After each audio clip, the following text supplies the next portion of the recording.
Gloire à Dieu. Bonsoir, bonsoir, bonsoir. Et soyez les bienvenus encore une fois. Alléluia. Voilà, donc ce soir, le Seigneur m'a mis à cœur de vous partager sur le thème suivant, donc le syndrome de Mika. Le syndrome de Mika. Voilà, et pour cela, nous allons partir dans la parole du Seigneur, dans Juge au chapitre 17.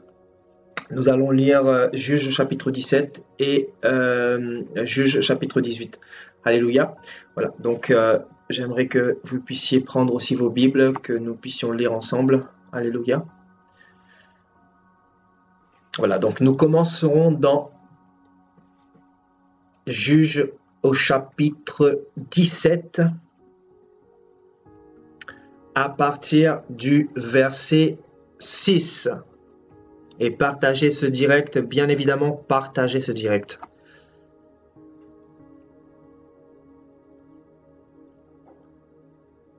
Ça va certainement faire du bien à quelqu'un ce soir. Alléluia. Nous avons besoin d'entendre la vérité.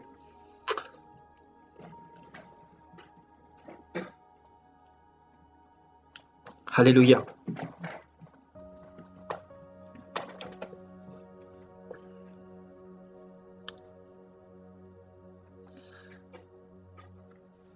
Juge chapitre 17 à partir du verset 6. En ce temps-là, il n'y avait point de roi en Israël. Chacun faisait ce qui lui semblait bon.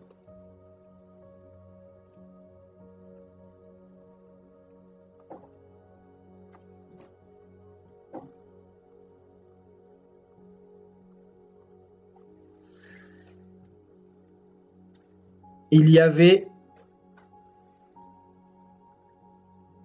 un jeune homme de Bethléem de Juda, de la famille de Juda.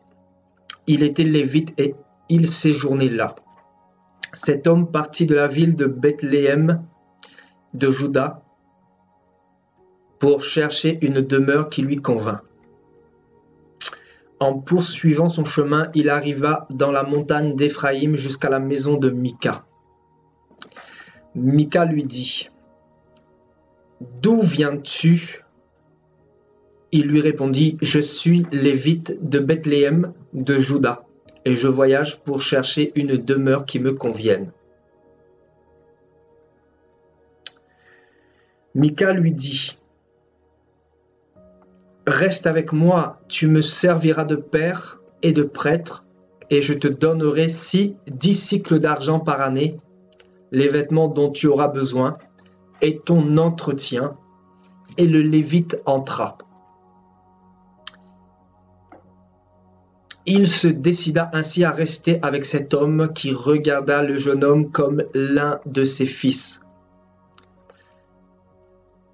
Mika consacra le Lévite et ce jeune homme lui servit de prêtre et demeura dans sa maison. Et Mika dit : « Maintenant je sais que l'Éternel me fera du bien, puisque j'ai ce Lévite pour prêtre. » Nous continuons dans Juge au chapitre 18, à partir du verset 1.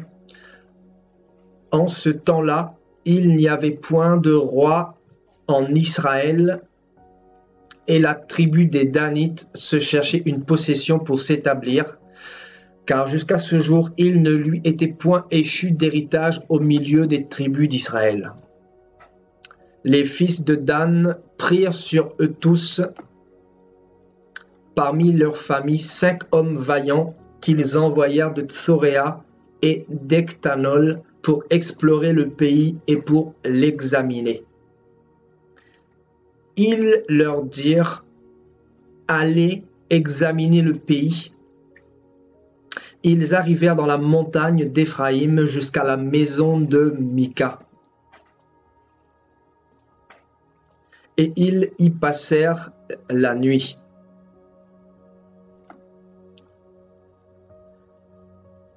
Comme ils étaient près de la maison de Mika, ils reconnurent la voix du jeune Lévite ils s'approchèrent et lui dirent, « Qui t'a emmené ici? Que fais-tu dans ce lieu et qu'as-tu ici? » Il leur répondit, « Mika fait pour moi telle et telle chose, il me donne un salaire et je lui sers de prêtre. » Alléluia. Voilà, on va s'arrêter au verset 4. Donc, frères et sœurs, nous étudions ce soir sur le syndrome de Mika. Pourquoi a-t-on intitulé ce message « Le syndrome de Mika » ? C'est la question que vous voulez me poser, n'est-ce pas? Alléluia. Donc, Mika était un homme de la tribu d'Éphraïm. De la tribu d'Éphraïm. Et voilà, nous allons aller notamment dans le verset qui nous intéresse ici. Hein. Bon, il y a plusieurs versets qui nous intéressent, mais voilà, nous allons partir dans le verset 10. On nous dit que Mika va s'adresser à un jeune lévite de Bethléem, de la tribu de Juda.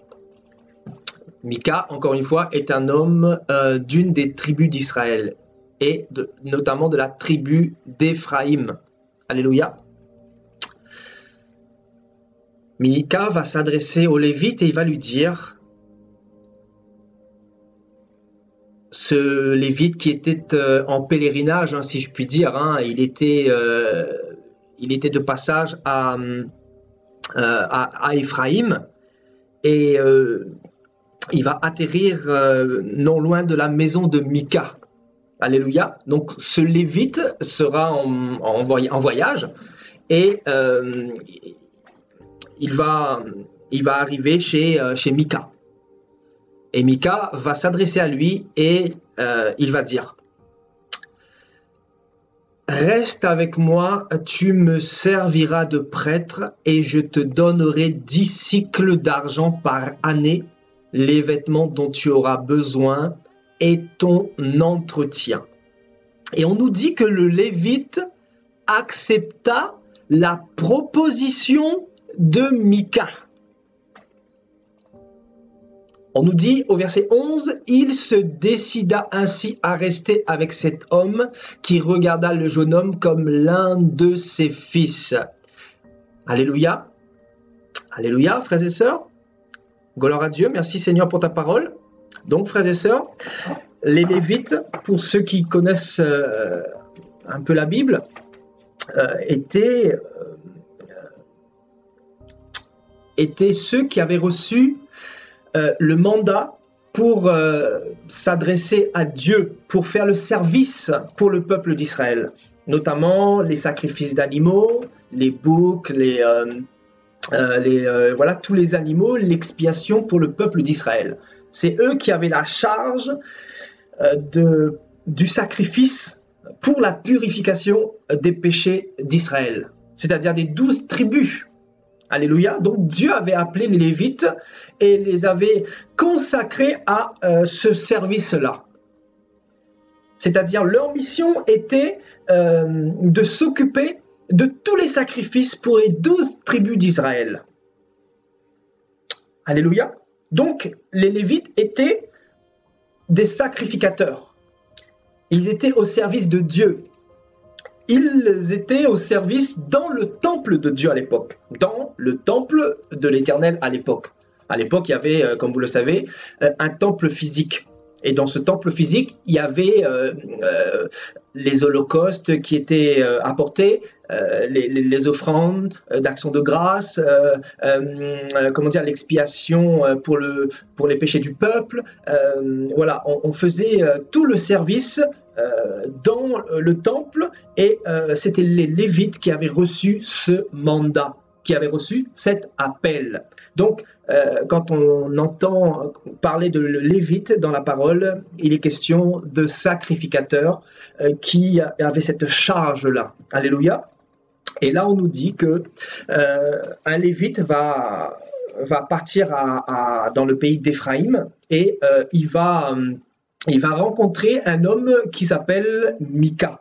Mika qui va lui faire une proposition. Il va lui faire une proposition. Il va lui dire, voilà, je te propose de prendre soin de toi, de te nourrir, de te donner les vêtements. Je te propose de t'entretenir et en échange, tu me serviras de prêtre, tu me serviras de sacrificateur. Alléluia. Donc, Mika s'est adressé à ce lévite dans le but que ce lévite puisse consulter Dieu pour lui. Dans le but que ce lévite puisse faire monter les prières, intercéder devant Dieu pour lui et pour sa maison, afin que la faveur, afin que la grâce, afin que la bénédiction de l'Éternel vienne sur lui. Alléluia. Donc, son objectif à Mika, c'était d'attirer la faveur de l'Éternel, c'était d'attirer la bénédiction de Yahweh. C'était dans une approche d'être béni par Dieu. Alléluia, il est important de comprendre cela. Alléluia. Donc, voilà, son désir premier, c'était d'être béni par Dieu. Donc, les Lévites, à l'époque, étaient considérés, encore une fois, étaient considérés comme les sacrificateurs de l'Éternel. C'était les seuls qui avaient, la grâce de pouvoir faire le service dans le tabernacle, dans le temple de l'Éternel. Donc, cette charge leur était consacrée à eux seuls, c'est-à-dire la tribu de Juda, la tribu de Benjamin, la tribu de Dan, la tribu d'Éphraïm, etc., n'avaient pas le droit à ce service-là. Alléluia. Donc, les Lévites avaient cette charge-là. Et on nous dit que, voilà, Mika va faire une proposition à ce prêtre, parce que ce lévite est aussi un prêtre. C'est quelqu'un qui a la charge d'aller devant Dieu, de faire le service devant Dieu. Alléluia. Et donc, frères et sœurs, on a intitulé ce thème, le thème de ce soir, le syndrome de Mika. Pourquoi le syndrome de Mika? Parce que, frères et sœurs, quand on nous parle de syndrome, on nous parle d'un ensemble de symptômes que nous retrouvons dans cette génération, qui nous fait penser à un ensemble de symptômes qui nous fait penser à la génération de Mika. Alléluia. Alors que nous ne sommes plus dans la même alliance, nous ne sommes plus dans l'alliance lévitique. Alléluia. Donc vous allez comprendre dans quelques instants où je veux en venir. Alléluia. Donc revenons dans le verset qui nous intéresse, le verset 10. Le verset 10, Mika lui dit, « Reste avec moi, tu me serviras de père et de prêtre, et je te donnerai 10 cycles d'argent par année. Les vêtements dont tu auras besoin et ton entretien. » Et le Lévite entra. Donc, frères et sœurs, quand on lit ce verset-là, on a l'impression d'être dans cette génération actuelle encore au temps des Lévites. Parce que nous retrouvons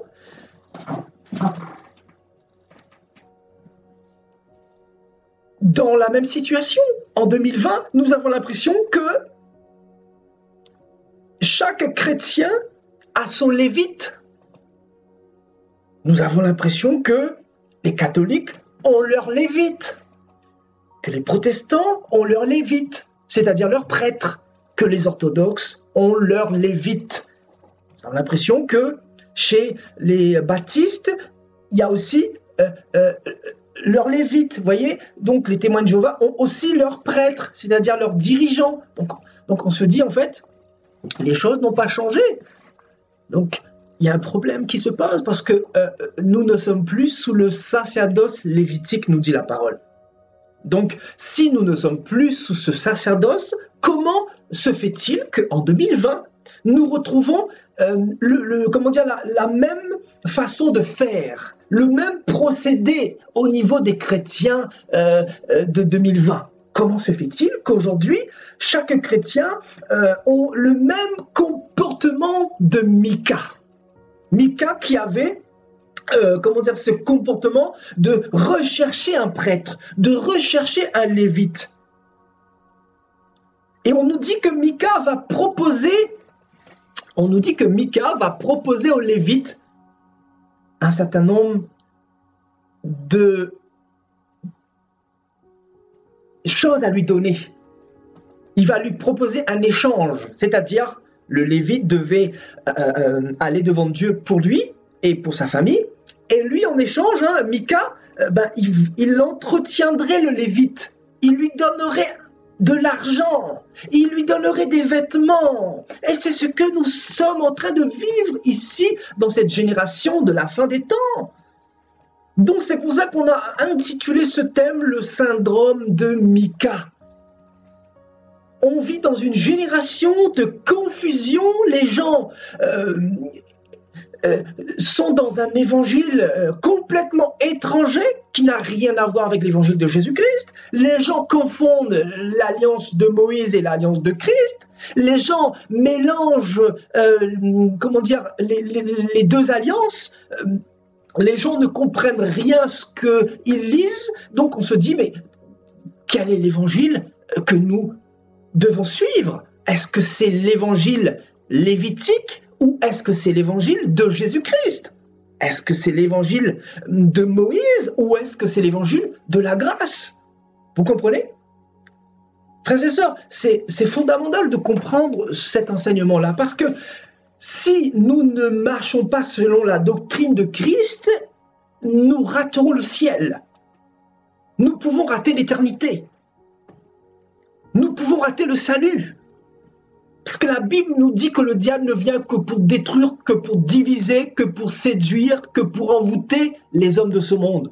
Lui, son but est d'utiliser cette parole-là pour tromper les hommes, pour tromper les chrétiens, pour tromper ceux qui veulent se tourner vers Dieu, pour tous ceux qui fréquentent les assemblées, etc. Lui, son but est bel et bien de leur cacher cette parole-là. Et il va leur cacher cette parole-là en la tordant tout simplement.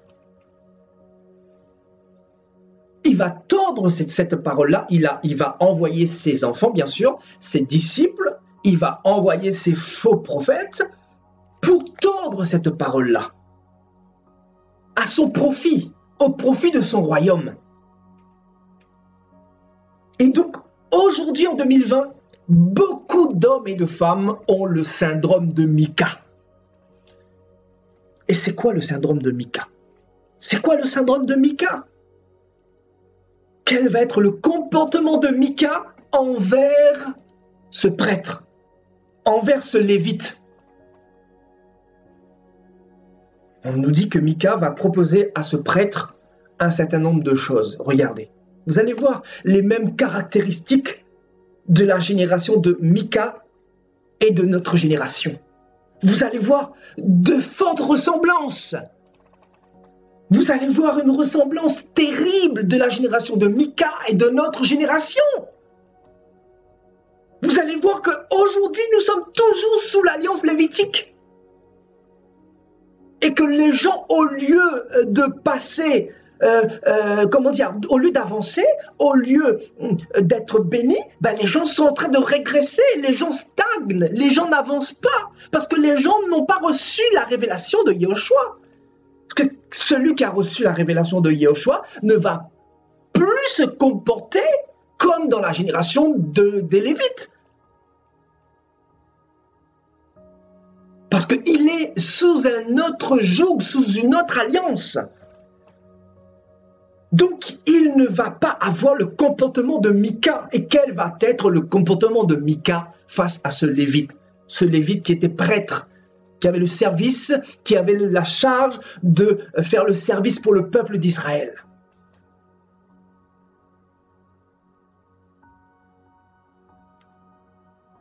Alléluia.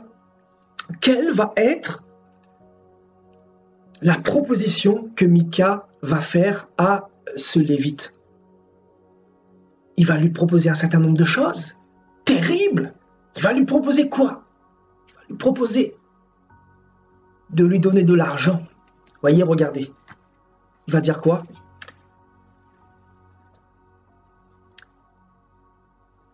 Reste avec moi, tu me serviras de père et de prêtre.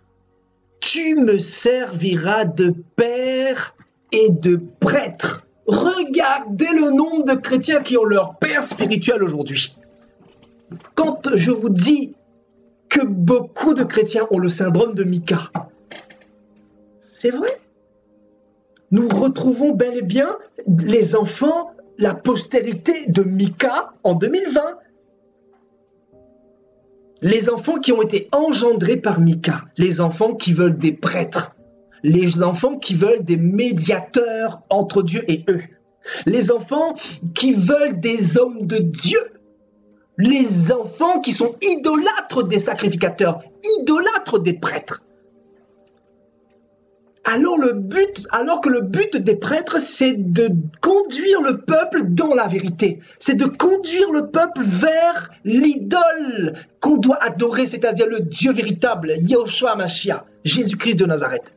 Alors que le but du prêtre, c'est de conduire le peuple dans le chemin, dans la vérité, dans la Torah, dans la saine doctrine. Mais non pas de les détourner, mais non pas de prendre l'adoration pour eux. Le but du sacrificateur n'a jamais été de conduire le peuple à adorer le prêtre. Mais au contraire, de détourner les yeux du peuple vers eux et les tourner vers le Dieu créateur. C'est pour cela que Dieu nous a appelés, frères et sœurs. Et aujourd'hui, nous voyons beaucoup de prêtres, beaucoup de pères qui ont été engendrés par des Mika spirituels. Qui sont les Mika spirituels?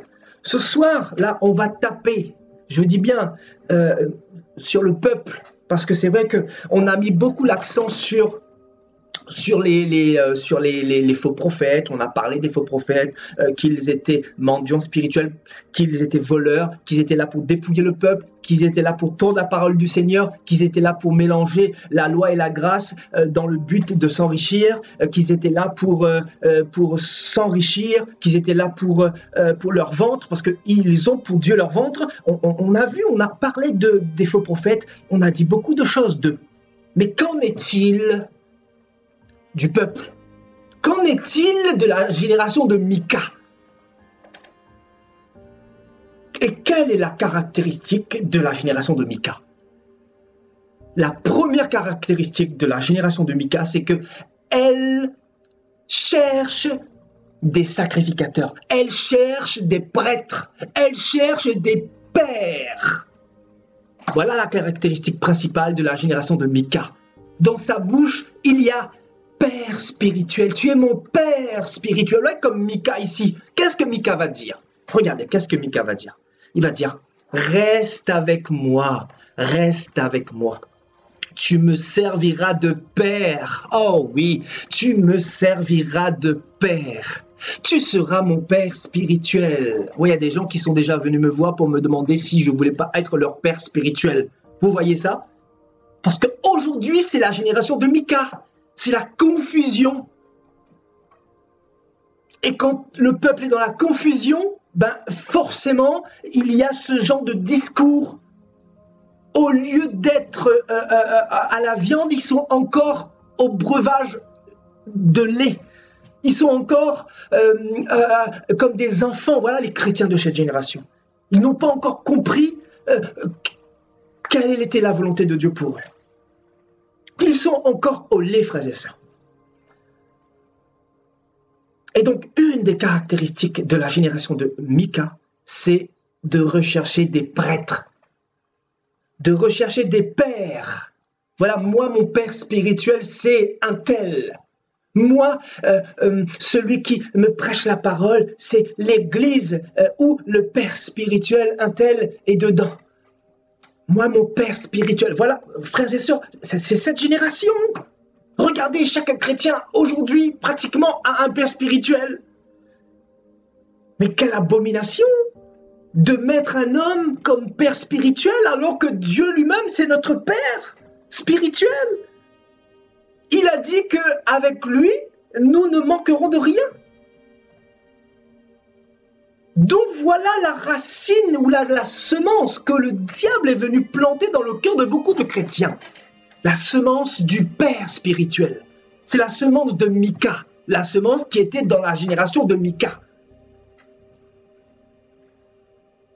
Et cette génération de Mika voulait susciter des Lévites pour que les Lévites fassent le service pour eux. À l'époque, c'était normal, c'était une chose normale, parce que Dieu avait établi les Lévites pour cette charge-là. Mais aujourd'hui, nous ne sommes plus sous cette alliance lévitique. Aujourd'hui, Jésus-Christ est venu abolir un certain nombre de choses et il nous a donné une alliance qui est complète, qui est entière. Il nous a fait comprendre ce qu'il attendait de nous. Il nous a parlé de cette identité d'enfants de Yahushua, d'enfants de Dieu, d'enfants qui pouvons aussi aller dans le lieu très saint pour intercéder au nom de Yahushua. Donc le diable, en fait, il a ramené l'alliance lévitique dans cette génération-là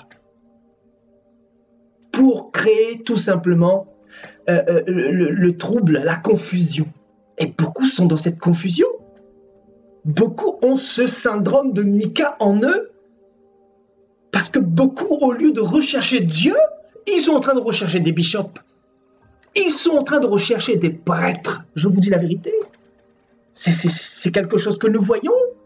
Les gens aujourd'hui recherchent des prêtres, ils ont besoin d'une guérison, ils ont besoin d'une réponse, ils ont besoin voilà, de certaines réponses à leurs questions, ils ont besoin de recevoir une bénédiction, ils ont besoin de recevoir des enfants, ils ont besoin de recevoir un travail, ils ont besoin de recevoir un mari, une femme, ils ont besoin de recevoir des choses de ce monde, la nourriture, etc. La première chose qu'ils vont faire, c'est se tourner vers des pères. C'est se tourner vers des prêtres. C'est se tourner vers des sacrificateurs humains et terrestres. Alors que c'est grave devant Dieu, parce que cela s'appelle de l'idolâtrie. Sous l'alliance de Jésus-Christ, ça s'appelle de l'idolâtrie. Et les idolâtres, nous dit la parole, n'hériteront pas le royaume des cieux. Donc Satan, vous voyez, il est subtil. Il est subtil. Il va envoyer ses faux prophètes pour nous prêcher la loi de Moïse. Voilà. Pour isoler le contexte entier de la parole, mettre l'alliance de Yahushua de côté et envoûter le peuple avec des sermons, avec des faux messages, dans le but de conduire le peuple à l'idolâtrie. Dans le but que les chrétiens suivent plus les hommes que Dieu. Dans le but que chaque chrétien a son prêtre, a son pasteur, a son père spirituel. Voilà cette génération. Et c'est ce que nous voyons. Regardez l'Afrique. La génération de Mika, frères et sœurs, est très présente en Afrique. Est très présente en Côte d'Ivoire, est très présente au Congo, est très présente au Cameroun, mais aussi en France, en Belgique, en Corse, dans les îles. C'est un syndrome qui frappe beaucoup de chrétiens en 2020. C'est un syndrome qui foudroie beaucoup de chrétiens en 2020. Le syndrome de Mika, qui veut que tu recherches des pères, qui veut que tu suscites des pères. Parce que Mika, ici, était en train de susciter un père. Un père spirituel. Un père spirituel. Un prêtre, un sacrificateur. Au lieu d'aller directement devant Dieu.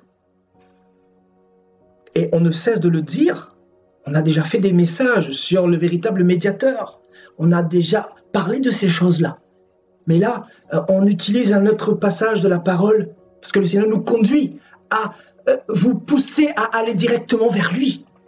Parce qu'on n'est plus dans la même génération, on n'est plus dans la même génération, dans le même sacerdoce. On n'est plus au temps des Lévites. Jésus-Christ le Messie est venu pour accomplir la loi de Moïse. Il a dit, il est écrit dans l'ancien temps, œil pour œil, dent pour dent, jambe pour jambe, bras pour bras, etc. Mais moi je vous dis, moi je vous donne de nouvelles recommandations, parce que c'est une alliance nouvelle, c'est une alliance parfaite. La loi lévitique était un pédagogue. C'était en attendant Christ. Maintenant, Christ est déjà venu, que personne ne vous trompe, que personne vous communique le syndrome de Mika. Parce que si vous êtes contaminé par le syndrome de Mika, vous n'irez pas dans le royaume des cieux, je vous dis. Si vous avez encore comme langage mon Père spirituel, mon prêtre, mon Seigneur, mais vous ne serez pas sauvés, frères et sœurs. Laissez-moi vous dire la vérité. Laissez-moi vous dire la vérité. Vous ne serez pas sauvés. Écoutez bien ce message. Parce que aujourd'hui, c'est le langage de beaucoup de chrétiens. Beaucoup de chrétiens.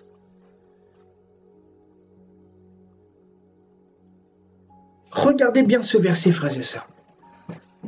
Mika dit aux Lévites, « Reste avec moi, tu me serviras de père et de prêtre. » Et il dira quoi? « Je te donnerai 10 cycles d'argent par année. » Vous voyez, la première chose, c'est que le sacrificateur devienne son père spirituel, son prêtre.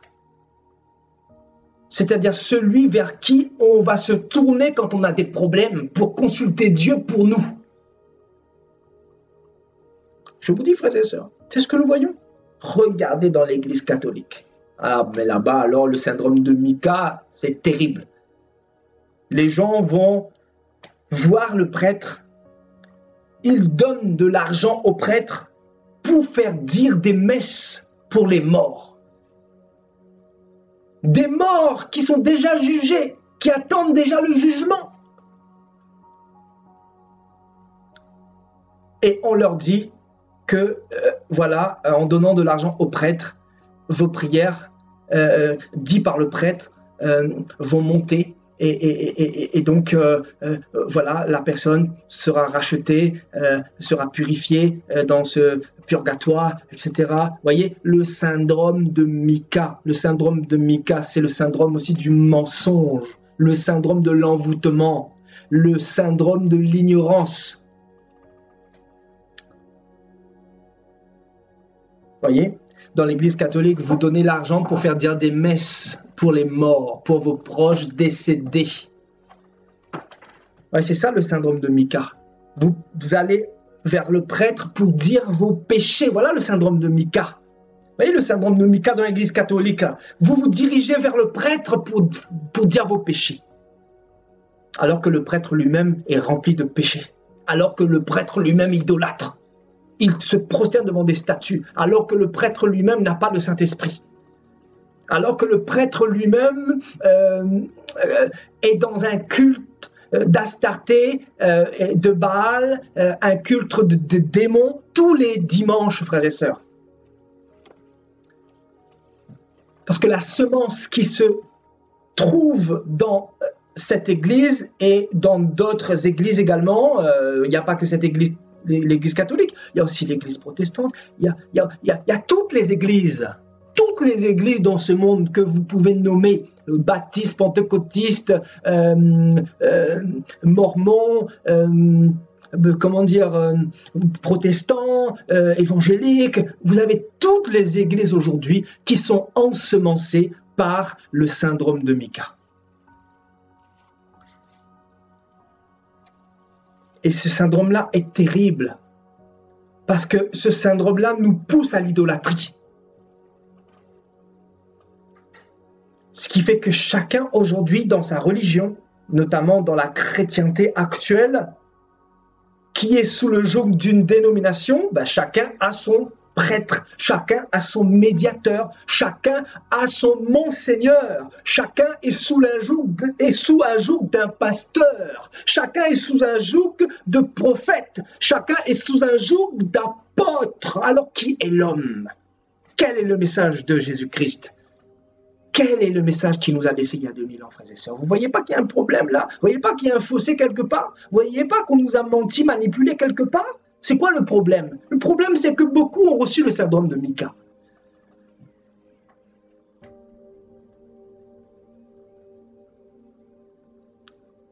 Voilà, on ne vient pas voir l'homme de Dieu les mains vides. N'avez-vous pas entendu déjà cette abomination-là? On ne vient pas voir l'homme de Dieu les mains vides. On prend un passage de l'ancienne alliance pour la ramener au temps de Jésus-Christ. Voilà la supercherie qui se cache derrière le syndrome de Mika. Voilà, on va tordre la parole. On va faire dire à certains versets ce qu'ils n'ont pas dit, ou des versets qui n'ont pas été utilisés pour cette alliance précise-là, c'est-à-dire l'évangile de la grâce. Vous voyez, Satan est très fort, hein. Satan est très rusé, il est très subtil. Il est très subtil. Et beaucoup dorment. Beaucoup dorment. Beaucoup n'ont pas encore compris le message que le Seigneur nous a donné il y a 2000 ans, alors que le message est simple. Le message est simple et clair. Vous voyez donc, le syndrome de Mika va vous pousser à rechercher des hommes, va vous pousser à rechercher des pères spirituels. Le syndrome de Mika, c'est également le fait de donner de l'argent à tous ces hommes-là. Vous voyez, regardez. Mika, qui représente le peuple ici, hein, qui représente le peuple, qui représente les chrétiens, il dira quoi? Il dira, je te donnerai 10 cycles d'argent par année. Voilà le syndrome de Mika. L'argent, les grâces de Dieu monnayées, les dons du Seigneur monnayés. Comment voulez-vous que le Seigneur soit encore dans les églises? Je vous dis, le Seigneur n'est plus dans vos églises. C'est fini. Le Seigneur a quitté depuis longtemps. Là où vous avez vos trônes, là où vous avez vos trônes bien installés au centre de l'assemblée, là. C'est vous qui êtes devenus les Jésus de vos assemblées. Le Seigneur n'est plus là. Le Seigneur ne peut pas rester dans un milieu pareil, où vous vous dirigez vers des hommes pour demander la prière pour vous, alors que vous êtes en train d'acheter les dons du Seigneur. Vous êtes en train d'acheter voilà, ce que le Seigneur peut vous donner, alors que le Seigneur veut vous les donner gratuitement. Le Seigneur veut vous les donner d'une manière gratuite. Il a dit, venez à moi, je vous donnerai à manger, à boire gratuitement. Mais les gens ne comprennent pas ça. Ils ont grandi avec le syndrome de Mika. Maintenant, pour briser cette puissance du syndrome de Mika, il faut la puissance de la parole, il faut la puissance de l'évangile. Il faut la parole pour briser cette puissance du syndrome de Mika.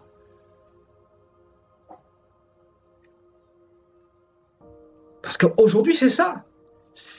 On a fait croire aux chrétiens de cette génération que pour aller voir un homme de Dieu, il faut emmener une enveloppe, il faut emmener de l'argent. Voilà, on a associé les grâces du Seigneur avec de l'oseille, avec du pognon, frères et sœurs. Voilà cette génération-là. Vous voyez ce que Mika dit aux Lévites? Il dit, je te donnerai 10 cycles d'argent par année. Je te donnerai 10 cycles d'argent par année. Et toi, Lévite, prie pour moi, intercède pour moi, bénis Dieu pour moi. C'est-à-dire, fais l'œuvre à ma place. Je te laisse faire le service à ma place. Ce qui fait que le chrétien, il ne prie pas. Le chrétien, il ne médite pas la parole. Le chrétien ne se sanctifie pas. Parce que c'est le prêtre qui fait l'œuvre pour lui. C'est le prêtre qui fait le service pour lui. Donc, il n'a pas besoin de se sanctifier. Parce que le prêtre, quand il fait la messe, ben voilà, on est sanctifié et on peut toujours retourner dans nos péchés, dans nos vomis, on peut toujours retourner dans la masturbation, dans le sexe, on peut toujours tromper nos femmes parce que le prêtre fait le service pour nous. Parce qu'avec le prêtre, c'est facile, parce qu'il nous prend simplement de l'argent, quelques billets de banque, et voilà, il dit la prière pour nous, c'est lui qui fait le service devant Dieu, et on est pardonné de nos péchés, on est purifié de nos péchés, et voilà, comme des hypocrites, dans l'ignorance, voilà dans quelle génération nous nous trouvons, frères et sœurs. Souvenez-vous quand vous étiez dans ces églises-là, dans les églises catholiques, notamment l'église catholique, mais après il y a aussi, je vous dis, toutes les églises aujourd'hui ont le syndrome de Micah. Souvenez-vous quand vous étiez dans ces églises-là, vous étiez dans le péché, vous n'étiez même pas conscient que si vous mouriez dans vos péchés-là en allant à l'église, vous seriez parti directement en enfer. Parce qu'on ne vous a pas dit la vérité, parce qu'on vous a caché la vérité. Parce qu'on vous a caché la vérité, frères et sœurs.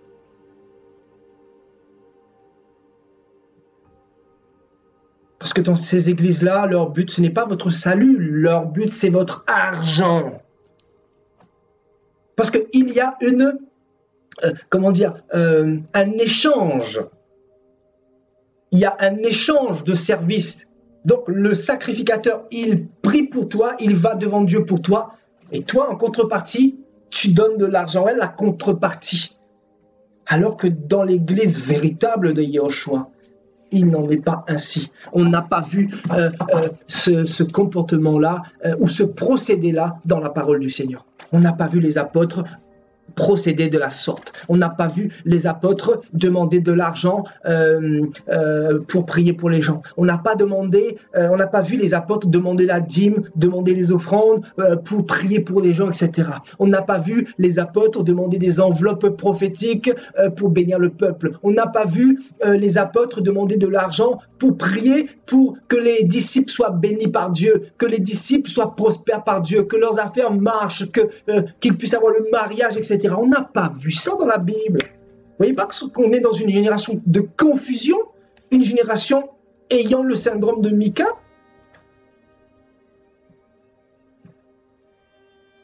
Vous voyez, en fait, le diable, il est tellement malin, il est tellement fort. Parce que les chrétiens ne veulent pas de Dieu. Et quand on ne veut pas de Dieu, ben, on ne médite pas la parole. Parce qu'on rejette cette parole au profit du mensonge, le mensonge. La Bible dit que tous ceux qui ont rejeté la vérité au profit du mensonge, Dieu leur donnera une puissance d'égarement. Vous vous imaginez une puissance d'égarement? On ne peut pas tromper Dieu. On ne peut pas attribuer à Dieu des abominations pareilles. Tu crois que Dieu a besoin de ton argent pour te bénir?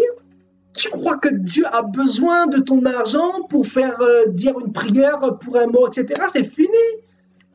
Quelqu'un qui est mort ne peut plus recevoir tes prières. C'est fini pour lui.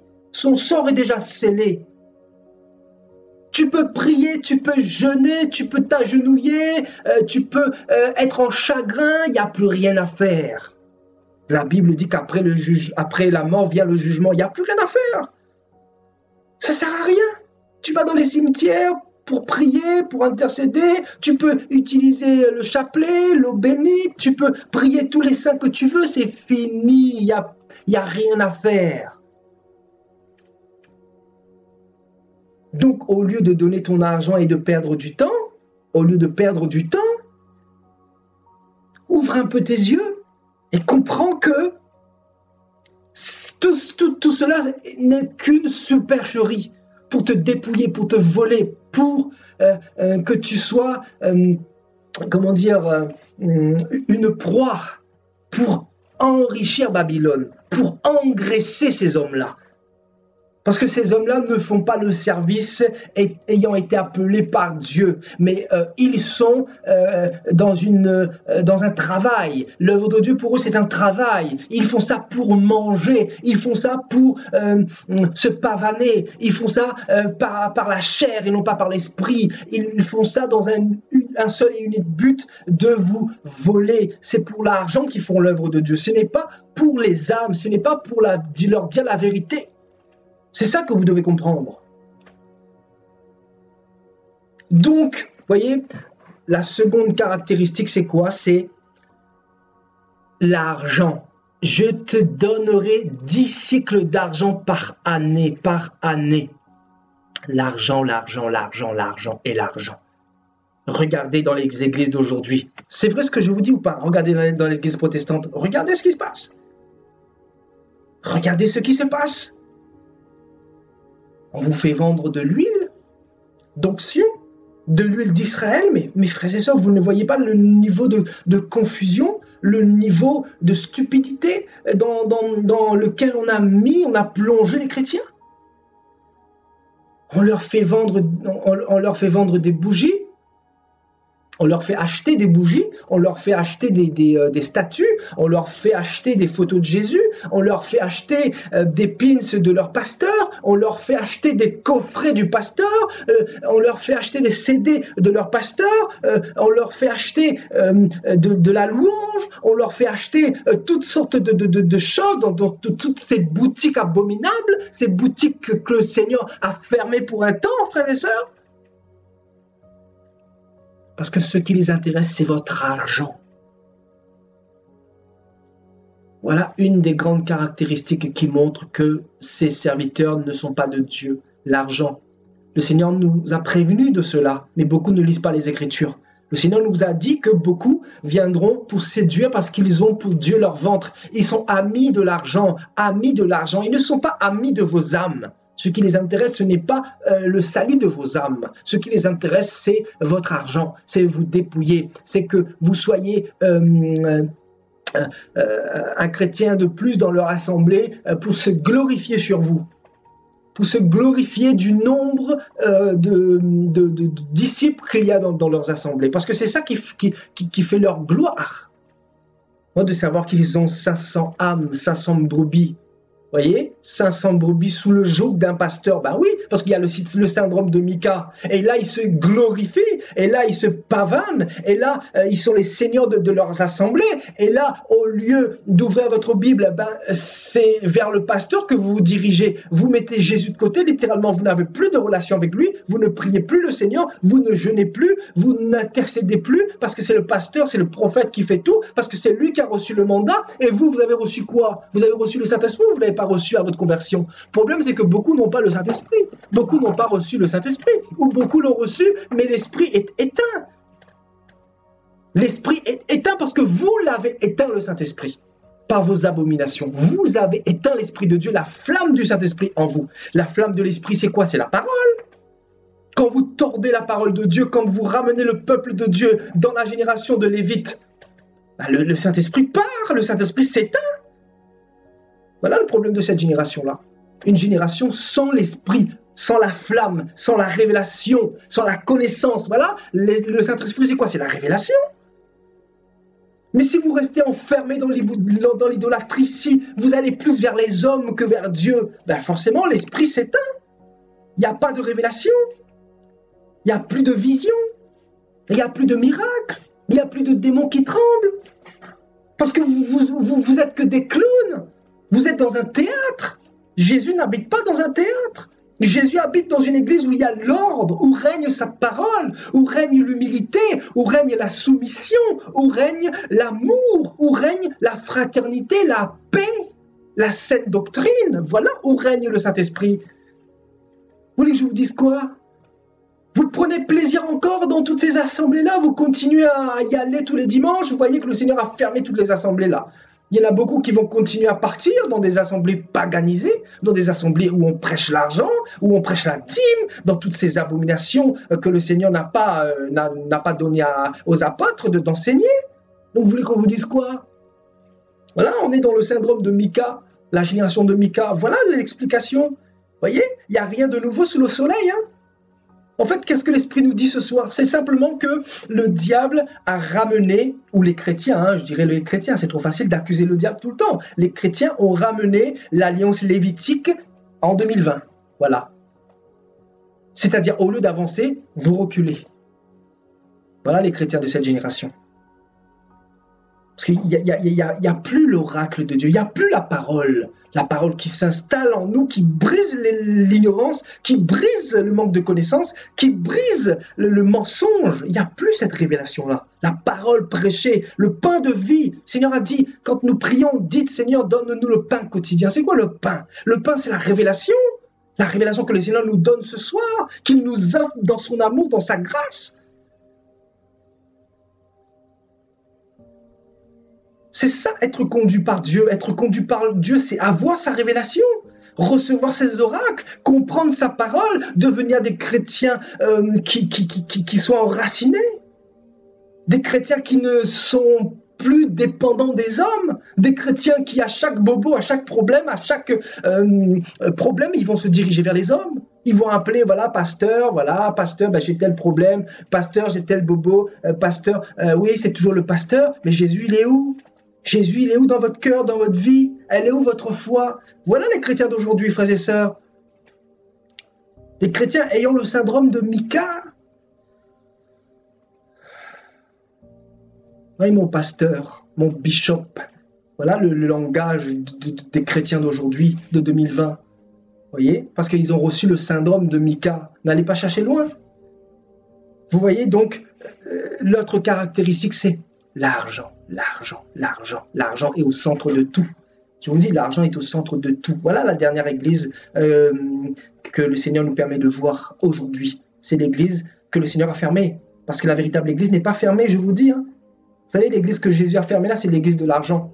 C'est l'église des méga-churches là. Vous voyez, toutes ces méga-churches soi-disant, où il y a des belles chorales, où il y a des belles mélodies, où il y a des hommes de Dieu qui viennent prêcher comme des idolâtres en train de se pavaner sur scène, devant le pupitre, qui prennent la gloire pour eux littéralement, mais qui ne donnent plus la révélation véritable du Seigneur, qui ne se retirent pas, qui ne s'humilient pas. Frères et sœurs, je vous dis, hein, la Bible dit que quand je prêche, ce n'est pas moi qui vis, c'est Christ qui vit et qui prêche en moi.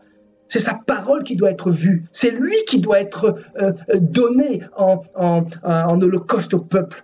C'est vers lui que nous devons présenter le peuple. Ce n'est pas vers nous, ce n'est pas vers le pasteur, ce n'est pas vers l'homme de Dieu. Arrêtons avec ces habitudes dans lesquelles nous avons grandi.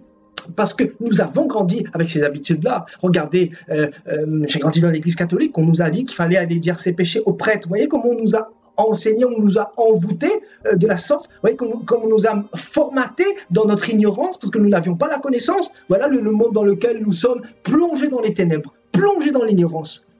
Voilà, pour conduire le maximum de personnes en enfer. Vous savez, le péché qui va conduire le plus grand nombre de personnes en enfer, je vais vous dire, c'est l'idolâtrie. Écoutez bien ce message, hein, l'idolâtrie. Voilà un péché qui va conduire, mais je vous dis, des milliards de personnes en enfer. Des milliards. Quand je dis des milliards, je suis gentil encore. Parce que depuis le commencement de l'humanité, il y a eu des dizaines et des centaines de milliards de personnes déjà. Moi, je vous dis, cette génération idolâtre, le diable, ce qu'il veut faire, c'est créer une génération très idolâtre, très dépendant des hommes, très dépendant de la poussière. Ah, si j'avais de la poussière, là, je vous aurais montré l'image d'un homme qui se prosterne devant de la poussière. Voilà, tu es mon bishop, tu es mon Seigneur, tu es mon Père spirituel, hein, de la poussière, hein. Tu es mon Père spirituel. Voilà, je te donne de l'argent parce que tu pries pour moi, pasteur. Merci, pasteur. Hein. Prêche, papa, prêche, papa. Ah oui, le papa hein, qui a le syndrome de Micah. Et là, tu n'as pas honte de lui dire « Prêche, papa », parce que tu as reçu ces enseignements erronés depuis toutes ces années. C'est pour ça que tu ne vis pas la gloire de Dieu. C'est pour ça que beaucoup ne connaissent pas Dieu. Je vous dis, hein, beaucoup ne connaissent pas Dieu. Le Seigneur est patient. Le Seigneur vous aime. Le Seigneur veut vous ramener dans le chemin. Mais combien voudront réellement revenir, réellement se repentir, réellement comprendre que ce message n'est pas de nous, n'est pas de moi, mais ce message est de lui. Ce message est de sa parole. C'est pour ça, frères et sœurs, qu'il faut beaucoup enseigner. On manque d'enseignement. Il faut enseigner. Le peuple a besoin d'être enseigné. Que le peuple n'entende plus des messages tels que vous allez être bénis, recevez, vous allez vous marier. Frères et sœurs, vous ne voyez pas que ce sont des messages antichrist. Des messages qui ne vous préparent pas pour le futur, pour l'enlèvement de l'Église. Des messages qui n'ont rien à voir avec le royaume des cieux, mais avec la terre. Avec la terre.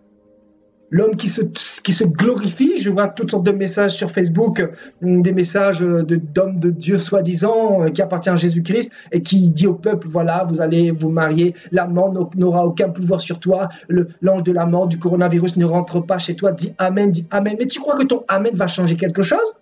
Si tu es dans le péché, si tu es dans la masturbation, si tu es dans la prostitution, dans le vol, si tu es dans les calomnies, tu crois que ton Amen va changer quelque chose devant l'ombre de la mort? Si tu es dans la fraude, beaucoup fraude en France, beaucoup fraude au niveau de la CAF, au niveau du système social français, beaucoup fraude. Moi, je sais que le Seigneur parle à quelqu'un ce soir. Beaucoup sont dans la fraude. Et là, vous tapez Amen au message des hommes de Dieu qui vous donnent des coloquins sauvages à manger, qui vous donnent des ordures à manger, des saletés à manger. Vous dites Amen dans votre hypocrisie.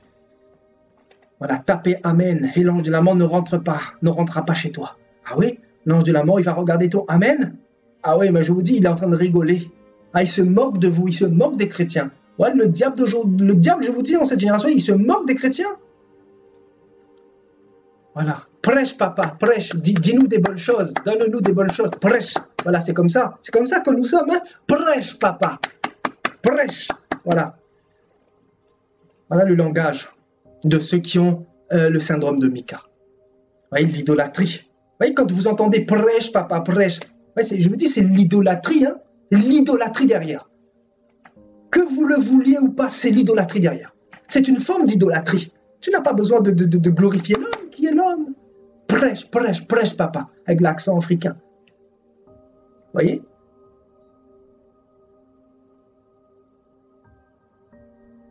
Parce qu'on vous a habitué à l'idolâtrie. On ne vous a pas dit la vérité. On vous a habitué à l'idolâtrie. Vous savez, vous avez entendu ça, prêche, prêche, prêche, prêche. Voilà, donne-nous encore là, voilà, pour qu'on gonfle encore dans notre orgueil, dans notre méchanceté. Et vous ne changez pas. Vous n'avez pas changé depuis toutes ces années. Vous continuez à vous diriger vers les hommes. Voilà la génération qui a reçu le syndrome de Mika.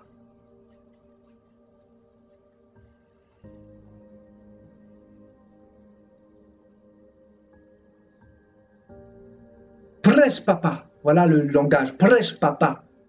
Quel père, daddy, daddy. Regardez cette génération-là. Regardez cette génération-là. Je vous dis, quand j'entends tout ça, je vous dis, je suis irrité. Je ne sais pas quel esprit vous avez reçu. Moi, je n'ai pas reçu cet esprit-là. J'ai reçu l'esprit qui veut que je donne toute la gloire à Jésus. Jésus seul. Yahushua seul toute la gloire. Daddy quoi? Daddy, mon papa, mon père spirituel, mon Seigneur. Oh mon Dieu. Voilà pourquoi Jésus va brûler Babylone. Voilà pourquoi Babylone va être frappée par Dieu encore. Voilà pourquoi Babylone va être jugée par Dieu dans l'Apocalypse. Voilà pourquoi le Seigneur va embraser Babylone. Il y aura un feu qui va monter, la fumée qui va monter, et les hommes de ce monde vont pleurer devant Babylone, parce qu'ils ont tellement adoré Babylone. Ils ne vont pas en revenir. Et oui, effectivement, ils ont tellement adoré cette bête qui est assise sur les nations. Cette bête, c'est un système. Hein. Cette bête, c'est une femme, certes, c'est un démon, mais cette bête, c'est tout un système rempli de serpents, vous savez, de scorpions, de serpents, qui est assise sur les nations, assise dans les assemblées, assise dans les cœurs, assise sur les chrétiens, sur beaucoup de chrétiens. C'est un système qui est là, que Satan a mis en place, qui envoûte les âmes,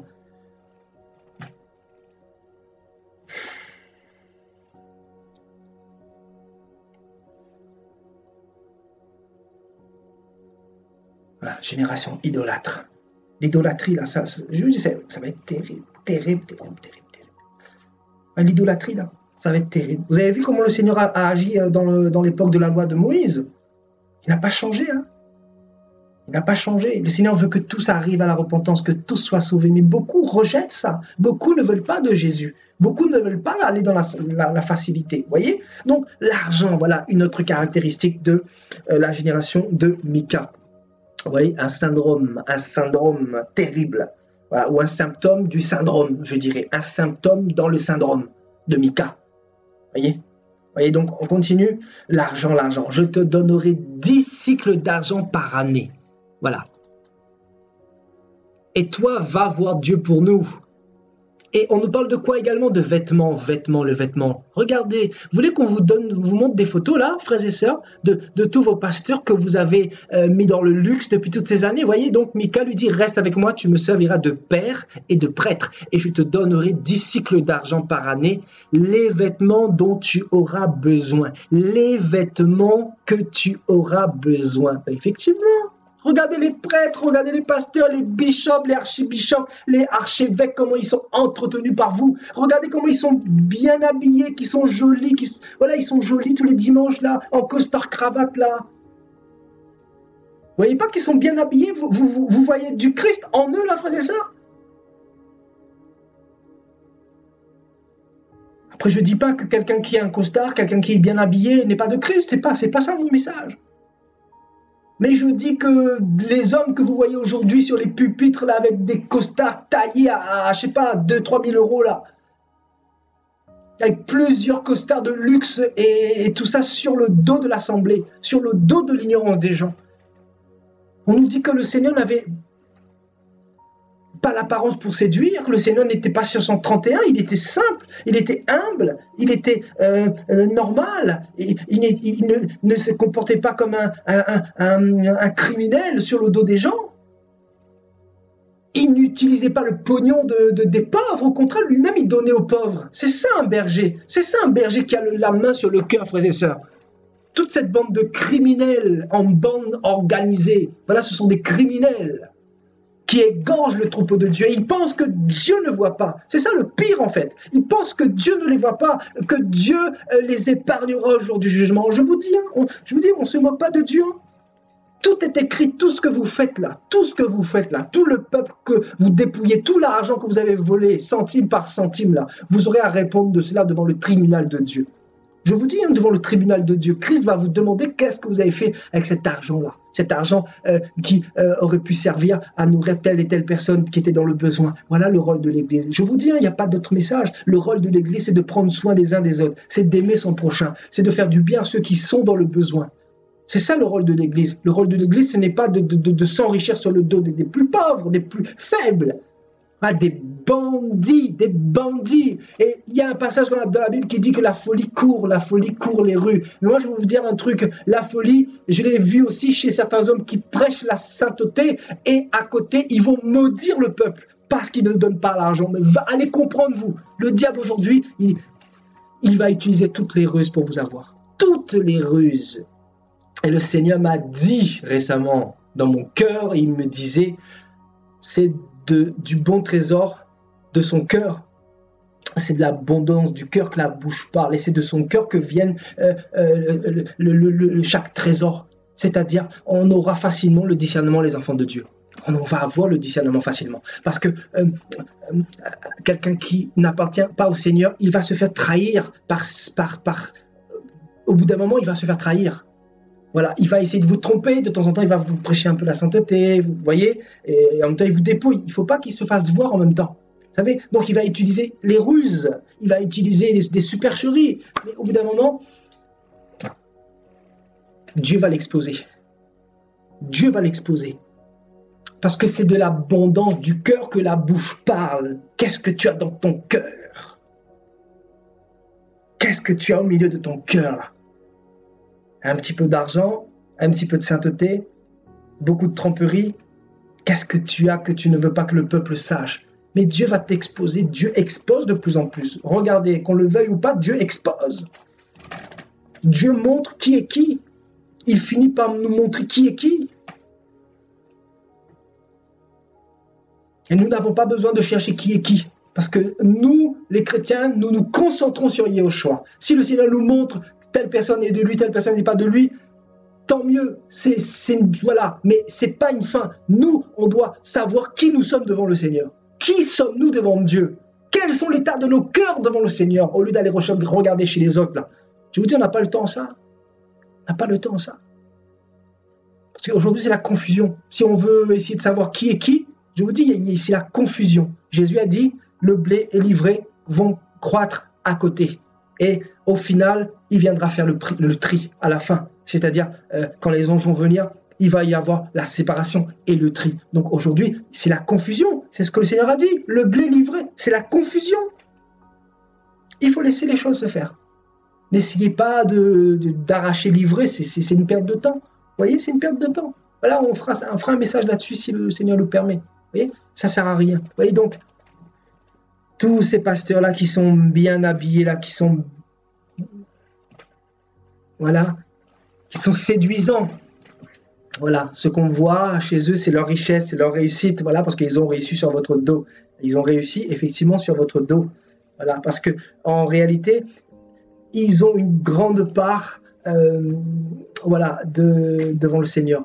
Mais je vais vous dire quelque chose, le peuple également là, ils auront à rendre des comptes. Ils auront à rendre des comptes. Je vous dis pourquoi? Parce que ils n'ont pas recherché la vérité. Voyez? Et une autre caractéristique de la génération de Mika, c'est le fait d'entretenir le pasteur. Regardez, on nous dit les vêtements dont tu auras besoin et ton entretien. Ton entretien, vous voyez? Cette génération entretienne les pasteurs. Cette génération entretienne les pasteurs. On entretient les pasteurs. On les entretient. C'est pour ça qu'ils ne veulent plus aller travailler. C'est pour ça qu'ils ne connaissent plus ce que c'est que le travail. Parce que vous les entretenez, donc c'est votre faute. Donc eux, on sait qu'ils ne sont pas de Dieu pour la plupart. Mais vous aussi, vous n'êtes pas de Dieu. Pour beaucoup. Vous n'êtes pas de Dieu parce que vous les avez entretenus depuis toutes ces années. Maintenant, si ce message rentre ne serait-ce que dans ton cœur aujourd'hui, peut-être que tu vas te comporter différemment à partir d'aujourd'hui. Tu vas commencer à utiliser cet argent à bon escient. Tu vas commencer à avoir une autre attitude face au Seigneur. Tu vas lui donner toute la place. Tu vas lui mettre à la première place. C'est vers lui que tu vas te diriger. C'est lui que tu vas écouter. C'est lui que tu vas suivre. C'est la parole que tu vas méditer. Tu ne mettras plus d'homme ou de joug entre toi et le Seigneur. Si tu es du Seigneur, tu vas comprendre ces choses-là qui sont élémentaires. Il n'y a pas besoin de faire une école pastorale, une école théologique pour comprendre ça. Il n'y a pas besoin de faire une école théologique pour comprendre que ceux qui vendent des livres, des CD chrétiens, comment dire, des artifices qui ont des librairies chrétiennes, des boutiques ne sont pas du Seigneur. Il n'y a pas besoin de faire une école chrétienne pour ça. Il n'y a pas besoin de faire une école théologique pour comprendre que quelqu'un qui fait payer des cours bibliques, qui fait payer des baptêmes, qui fait payer toutes sortes de choses en rapport avec le Seigneur, ben, ils ne sont pas de Dieu. Il n'y a pas besoin de faire une école théologique pour ça. Vous voyez, cette génération, il faut tout leur dire en fait. Il faut tout leur dire. Parce que c'est la confusion. C'est la confusion aujourd'hui. Les bergers sont corrompus. Il n'y a plus de modèle. Il n'y a plus de modèle. Voilà le problème de cette génération. Il n'y a plus de modèle. Il y a pratiquement 95% de pasteurs corrompus. C'est la réalité. C'est la réalité. Allez dans toutes les villes, allez dans toutes les régions du monde. Vous verrez qu'ils sont tous contaminés pratiquement. Il y a un reste, effectivement. Le Seigneur a dit qu'il a laissé 7000 hommes qui n'ont pas fléchi les genoux devant Baal. Ces 7000 hommes, ce sont les chrétiens que le Seigneur connaît. Quand je dis 7000, c'est un chiffre prophétique, encore une fois. Ce n'est pas 7000, ils peuvent être 100 000 ou 1 million, je ne sais pas, mais ce sont des vrais chrétiens qui vont devant Dieu, qui ne vont pas devant les hommes, qui ne s'agenouillent pas devant les hommes, qui ne se présentent pas avec des enveloppes devant les hommes de Dieu pour obtenir des faveurs, des prières, des bénédictions, de l'intercession, etc.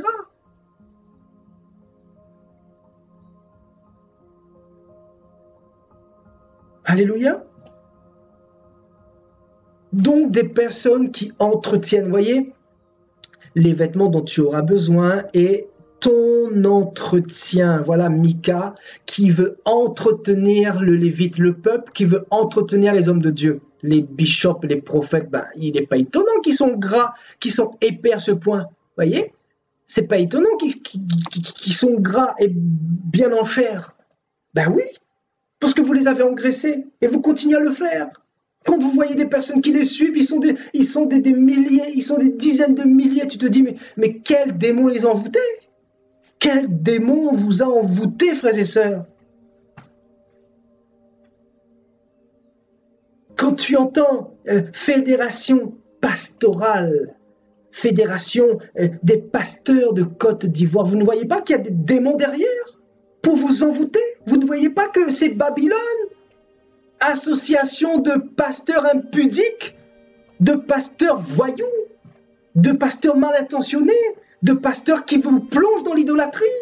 Voilà quelle est la réalité, pasteur, pasteur. Et là, ils ont ce langage-là, vous voyez, ceux qui ont le syndrome de Micah, mon révérend, voilà, mon révérend, vous voyez ça? Je vous dis, c'est une génération finie. Le Seigneur n'est pas dans ces églises-là. Le Seigneur n'est plus dans ces églises de Côte d'Ivoire-là. Je vous dis, hein, mon révérend, voilà, mon révérend.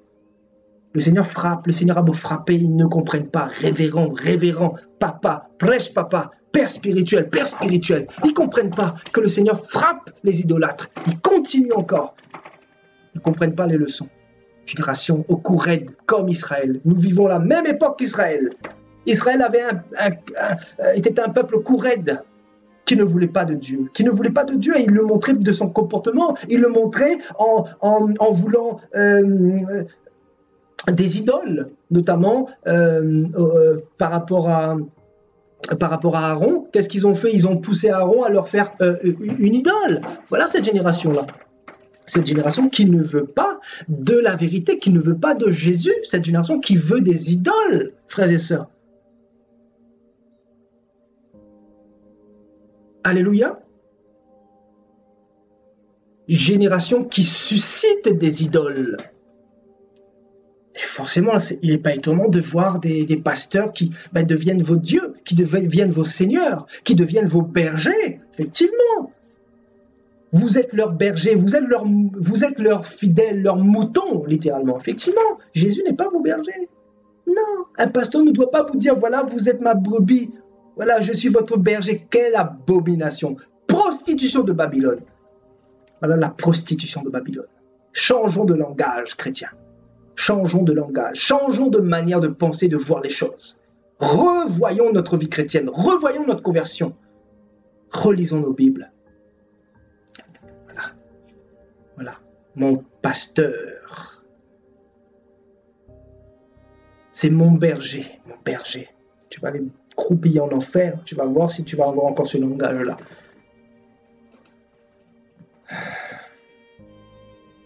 Beaucoup ne comprennent pas quel Dieu nous servons, malheureusement. Vous voyez?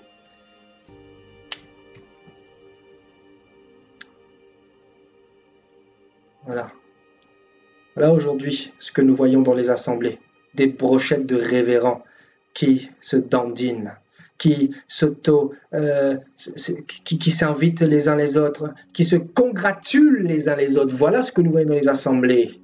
Des brochettes de révérends, d'abomination. Voilà ce que nous voyons dans les assemblées.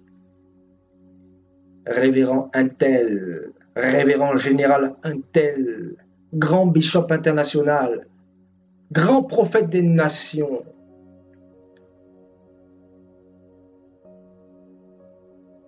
À cette génération.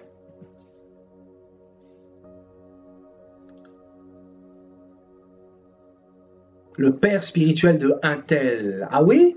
Orgueilleux. Tu es orgueilleux? Tu es père de qui? Qui est-ce que c'est toi qui l'as engendré? Effectivement, c'est pas Jésus qui l'a engendré. Parce que quelqu'un qui est engendré en Christ, c'est quelqu'un qui ne reste pas sous le joug d'un homme. Oui, c'est quelqu'un qui va l'honorer normalement comme un frère en Christ, qui sera reconnaissant, mais pas dans le but, oui, de ce père m'a engendré, ce père m'a créé. Oui, et effectivement, il t'a fabriqué dans son évangile à lui, non pas dans l'évangile de Christ. Parce que l'évangile de Christ nous libère. L'évangile de Christ nous libère de tous les jours, nous libère de l'idolâtrie. C'est envers Jésus-Christ qu'on doit donner toute la gloire. L'Esprit qui est en nous atteste que il faut être normal, il faut être simple. Il n'y a pas besoin de mettre des méthodes en place pour...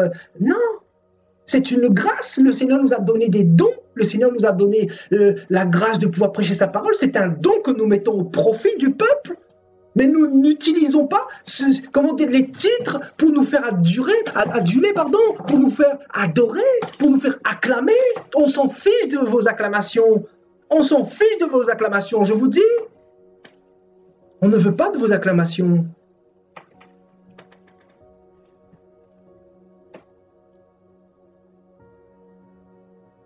simplement des gens qui comprennent que c'est vers Jésus qu'il faut se diriger, c'est vers Yahushua. Des gens qui veulent grandir, qui veulent connaître Dieu, qui veulent connaître le Seigneur.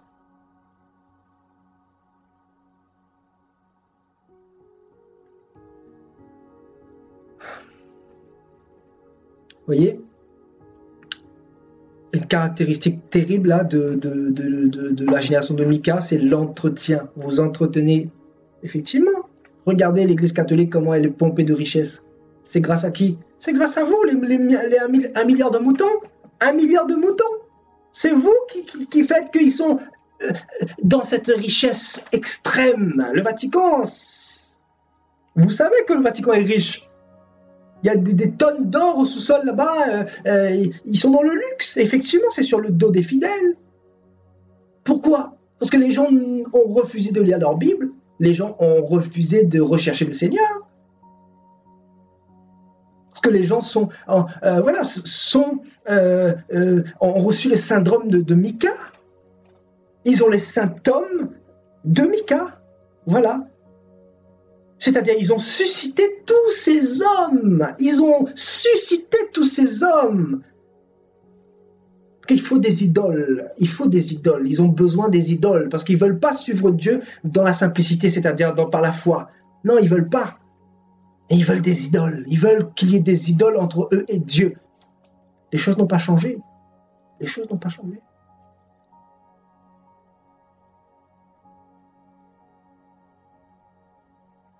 Donc, l'entretien. Je vais parler encore l'entretien des pasteurs. Vous avez entretenu tous ces pasteurs. C'est pour ça qu'ils se sont enrichis. Alors, laissez-moi vous dire un truc. Vous savez qu'on a tapé là. On a tapé sur la tête des pasteurs, des faux pasteurs.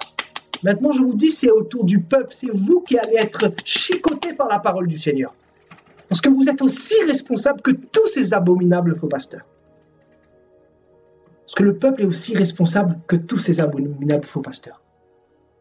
Il n'y en a pas un pour attraper l'autre. Il y en a un d'un côté qui se croit lévite. Voilà, il est encore il est israélite. Hein, voilà. Voilà. Il nous fait croire que Jésus n'est pas encore venu. Nous, on n'est pas dupes. Jésus est déjà venu. Il a mis un terme à la loi de Moïse. Il a mis un terme au sacerdoce lévitique. On le sait. C'est fini. On l'a balayé ça. On est dans un nouveau sacerdoce, nous dit le livre des Hébreux. On ne peut pas marcher avec 2 maîtres. On ne peut pas marcher avec 2 alliances. On ne peut pas avoir 2 femmes. C'est faux.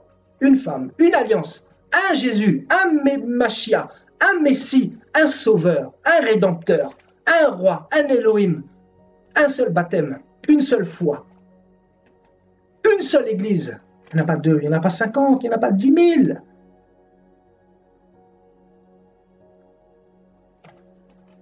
Alléluia. Une seule église. Voilà, d'un côté, vous avez les bishops qui ont tordu cette parole-là.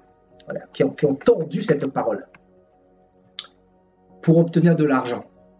Ils ont réussi, effectivement. Et de l'autre côté, vous avez ceux qui ne veulent pas de Dieu et qui ont suscité des idoles. C'est-à-dire qui ont suscité des lévites, qui ont suscité des prêtres, qui ont suscité des pères. Regardez, on revient sur ce verset-là, parce que tout est dans la parole du Seigneur. Voyez, qui ont suscité des pères. Voilà, on est sur ce verset 10 depuis tout à l'heure là. Voyez? Voilà, tu me serviras de père et de prêtre. Je te donnerai de l'argent, des vêtements et que tu auras besoin. Et je t'entretiendrai. Voyez? Cette génération, de l'autre côté, qui, en contribution du service rendu par le Lévite, donne de l'argent, entretiennent le pasteur, entretiennent les églises, bâtissent les assemblées. Ah oui, effectivement, vous avez bâti les assemblées, vous avez bâti les briques, mais vous n'avez rien bâti dans le royaume de Dieu. Que bâtir dans le royaume de Dieu, là, frères et sœurs, c'est bâtir selon la saine doctrine, bâtir selon l'alliance de Yahushua, non pas bâtir sur l'alliance lévitique. Hein. Vous savez, beaucoup sont en train de... Non. Beaucoup sont en train de bâtir encore l'église. Je vous dis, regardez les temples qu'ils sont en train de bâtir là. Regardez les messages qu'on vous prêche. Ramenez à la maison de l'Éternel, etc. Ouais, que des abominations. Quand je vous dis qu'ils ont ramené le sacerdoce lévitique dans cette génération, c'est ce que nous voyons, c'est la vérité. Vous voulez que je vous dise quoi? C'est la vérité.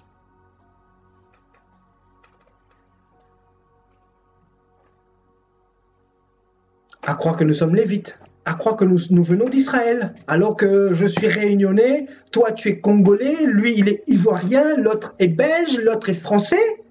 Alors, qu'est-ce que nous avons à faire avec les Lévites? Quel rapport y a-t-il avec les Lévites? À l'époque, les nations n'avaient rien à voir avec les Lévites, avec Israël. Les nations ne faisaient pas partie du salut. Les nations ne marchaient pas avec Dieu.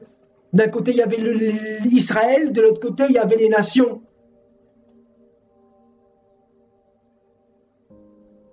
Donc, quel est le rapport?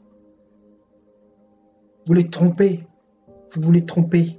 Et Dieu a dit, le Seigneur a dit qu'il a donné les 5 ministères pour conduire le peuple dans la vérité, pour ramener le peuple avec la verge, pour corriger le peuple, pour instruire le peuple. Parce que viendra un temps où les gens ne supporteront pas la saine doctrine. C'est ce que nous vivons. C'est ce que nous vivons.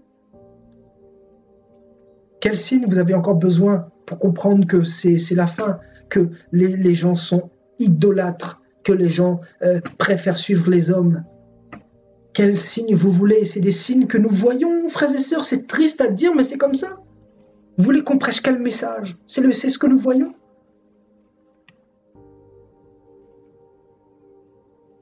Ce qui fait que voilà, les patients sont entretenus. Voilà.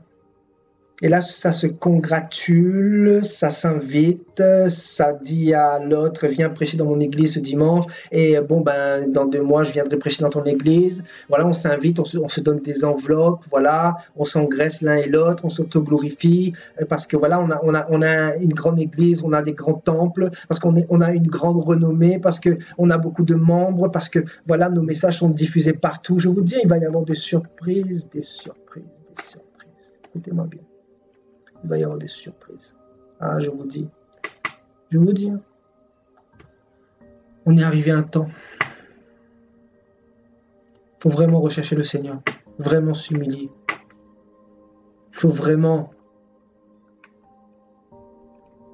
chercher à s'effacer surtout. Et à ce que le Seigneur soit révélé. Pour ne pas trembler devant le Seigneur, devant la colère de l'agneau. Quand tu seras devant le trône du Seigneur pour le jugement, là, il ne va pas y avoir ton prophète ou ton pasteur ou ton bishop à côté. Ton prêtre, lui, il aura pris la poudre d'escampette, je te dis, ton prophète, ton bishop qui était sur la terre, là, qui t'a dépouillé là, depuis toutes ces années, il ne sera pas là pour te défendre. La Bible dit que celui qui pêche contre un homme, Jésus, pourra intervenir pour lui, mais celui qui pêche contre Dieu, celui qui rejette Dieu ouvertement, alors qu'il a donné sa vie pour toi, alors qu'il a donné sa parole pour toi. Voilà, cette parole, elle est pour toi, toi qui es enfant du Seigneur. Si tu n'es pas enfant du Seigneur, ne prends pas cette parole.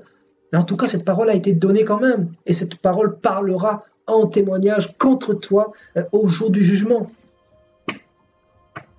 Bon, il n'y a pas d'autre évangile, il n'y a pas 50 évangiles, il y a un seul, l'évangile qui doit glorifier le seul et l'unique Seigneur, Yahushua, qui est le roi des rois, le Seigneur des seigneurs. C'est lui qui mérite toute la gloire, c'est lui qui est assis sur ton trône.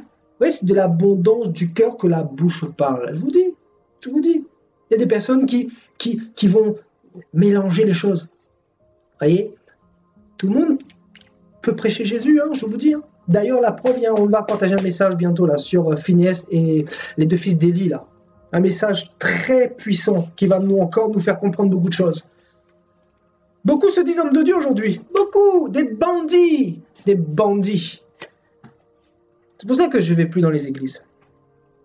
Ah oui, je vous dis. Ça sert à quoi? Ça sert à quoi? Et quand on part dans les églises, quand j'y allais encore, vous nous envoyez un petit morceau de papier par vos moutons là, 15 minutes. Il vous reste 15 minutes. Par contre, pour chanter dans la chair, pour se pavaner dans la louange charnelle, pour raconter des inepties, ça, vous avez le temps pour ça. Mais pour la parole, pour l'instruction, pour l'enseignement, ça, vous n'avez pas le temps. Voilà, on veut vous écourter. C'est-à-dire, le peuple ne doit pas comprendre la vérité, ne doit pas savoir la vérité. Non! Voilà l'esprit qui règne dans ces assemblées. Je vous dis, pour l'avoir connu, je sais de quoi je parle. Voilà, un petit morceau de papier, 20 minutes, il te reste. Voilà. Ce n'est plus... Voilà. Il commande au Saint-Esprit. C'est eux qui disent au Saint-Esprit, il reste 20 minutes. Voilà. Ils disent au Saint-Esprit, tais-toi maintenant. Ah, je vous dis la vérité. Je vous dis la vérité. Ouais, j'ai connu ça.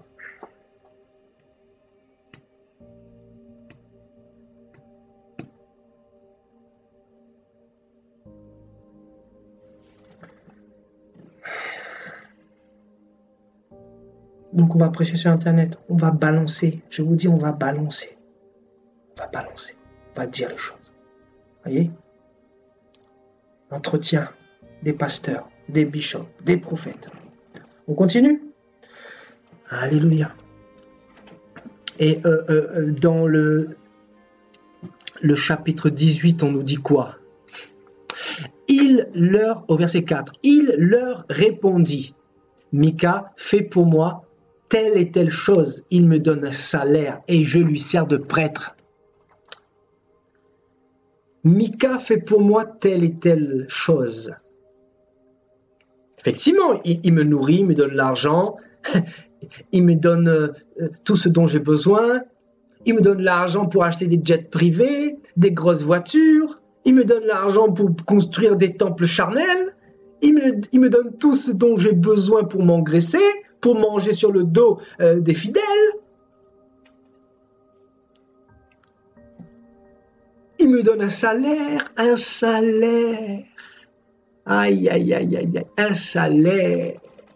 Oui, Mika me donne un salaire. Donc je dois l'honorer, je dois aller devant Dieu pour lui. Ah oui, cette génération de salaire. Des bandits qui ont perdu leur salaire pour un bout de temps. Des bandits. Je vais vous dire, des bandits. Des bandits. Il n'y en a pas un pour rattraper l'autre. Côte d'Ivoire, là. Aïe, aïe, aïe, aïe, aïe. Aïe, aïe, aïe, aïe, aïe. Comment vous dire les choses? Si vous ne comprenez pas encore ce que nous sommes en train de vivre. Des bandits. Des bandits, des voyous. Je ne sais pas comment vous faire comprendre avec le charisme. J'essaie de vous faire comprendre, mais je ne sais pas comment le faire. Génération de bandits. Quand ils prêchent dans des églises où on vous demande 5, 6 offrandes par jour. Des bandits, des voyous. Jésus n'y est plus. Jésus n'y est plus. Je vous dis, hein, ne vous fiez pas au miracle. Hein. Ne vous fiez pas au miracle. Beaucoup vont être surpris. Hein. C'est pas parce qu'il y a des miracles que Jésus est là. Hein. Beaucoup me diront Seigneur, Seigneur, effectivement, au jugement dernier. Nous t'avons servi, nous avons fait ça, nous avons fait ça, nous avons fait ci, nous avons fait ça. Et le Seigneur vous dira, je ne vous ai jamais connu. Je ne vous ai jamais connu. Vous n'étiez pas mes serviteurs. Vous n'étiez pas mes serviteurs parce que tel père, tel fils. Le disciple fait tout ce qu'il voit faire son maître. Tout disciple accompli sera comme son maître. Toi, tu voles, tu n'es pas un disciple de Yeshua. Je ne t'appelle pas frère. Ôtez le mal du milieu de vous. Ôtez le mal au milieu de nous. Voilà pourquoi on s'est séparés des assemblées. Là pourquoi on a fui. Je vais vous dire quelque chose. Si Jésus devait revenir avec la Vierge, écoutez-moi bien. Si le Seigneur devait revenir avec la Vierge, là, je vous dis, hein, il serait rentré dans l'église Charisma, par exemple. Je vous dis, il aurait chicoté le pasteur Nuno Pedro d'une manière. Il aurait chicoté les messieurs comme Castano, etc., là, ceux qui font signer des autographes, là. Leurs livres, leurs bouquins qui les vendent sur Amazon, là. Ils auraient chicoté ces hommes d'une telle manière, je vous dis pas. Et je vous dis même pas devant l'église catholique, il aurait pleuré comme une malade. Je vous dis, hein, quand on voit l'état de nos assemblées, si Jésus devait revenir aujourd'hui pour rentrer dans les assemblées,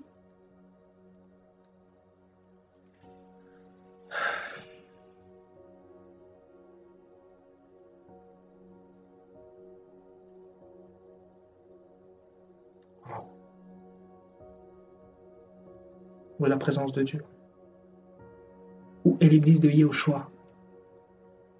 Où on a de la joie de s'y présenter, où il y a des cœurs sincères qui veulent adorer Dieu, où il y a des gens qui sont là pour s'aimer, s'entretenir par des psaumes, par des cantiques, par des louanges, par le message de la vérité. Christ au centre, Christ seul au centre. Où sont ces églises-là? Ces églises qui ne mangent pas sur le dos des fidèles. Ces églises qui ne prêchent pas pour un salaire. Vous voyez, Mika. Mika, il recevait un salaire, hein, vous voyez. Mika donnait un salaire justement aux Lévites. Le Lévite recevait un salaire.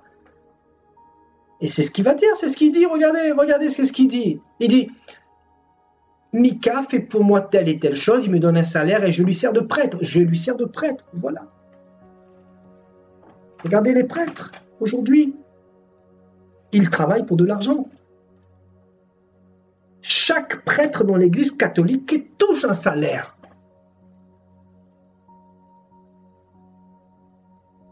Alors n'en parlons même pas dans l'église protestante.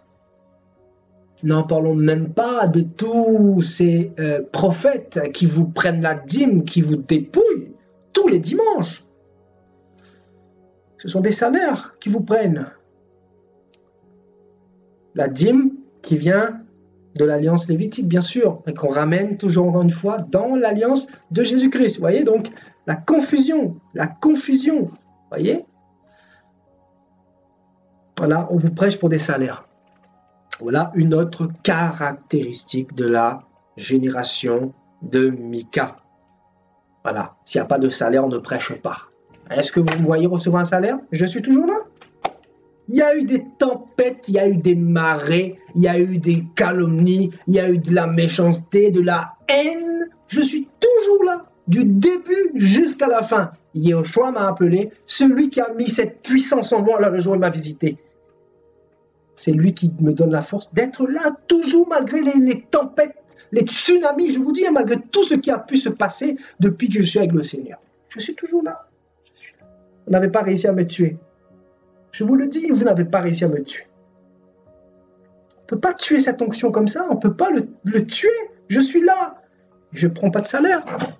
Qu'est-ce qui me fait tenir si ce n'est pas le Seigneur? J'ai déjà demandé le salaire à quelqu'un.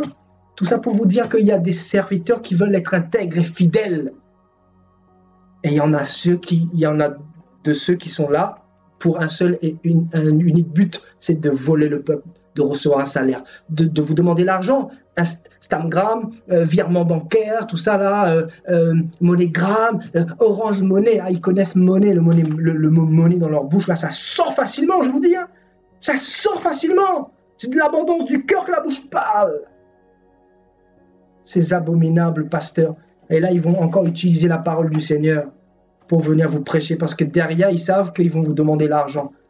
Parce qu'il faut un appât. Le poisson, on ne peut pas l'avoir comme ça. Hein? Si on ne met pas un petit verre de terre, là, il ne croque pas comme ça. Hein?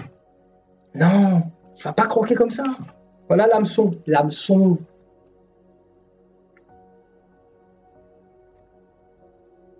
Voilà l'hameçon. Je vous dis. Et regardez, maintenant les églises ont fermé. Moi, je suis toujours là. Je vous dis, je suis là. Je suis là.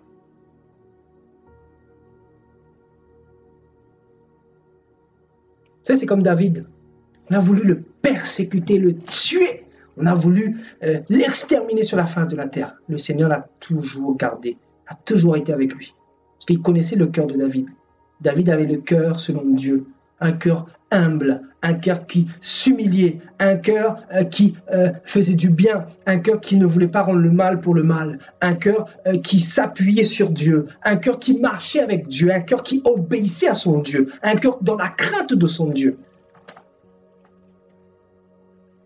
Donc on comprend mieux que beaucoup nous fassent la guerre. Ben oui, parce que ça dérange. Je vous dis, ça dérange. Et nous, on va continuer. Je vous dis, on va continuer. On va continuer. On ne peut pas faire autrement. C'est comme ça. Vous voulez que je vous dise quoi? On a reçu ça. On ne peut pas vous donner autre chose. Il y a un proverbe qui dit que l'on donne ce que l'on a. Voilà. On va vous donner.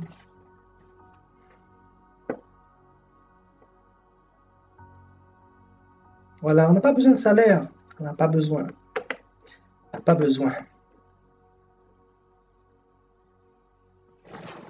Le Seigneur pourvoit. Le Seigneur pourvoit. Le Seigneur pourvoit au-delà de ce que vous pouvez penser et imaginer. Je vous dis, pourvoit à un point que vous n'avez pas idée. Pourvoit pour les missions. Il pourvoit, il y a beaucoup de choses qui vont arriver encore là. On va dire la vérité jusqu'au retour de Yahushua. On va dire tout ce que Dieu a mis dans notre cœur pour que le peuple soit délivré, pour que le peuple soit, libéré du joug de Babylone, libéré du mensonge, libéré de l'idolâtrie, libéré du syndrome de Mika.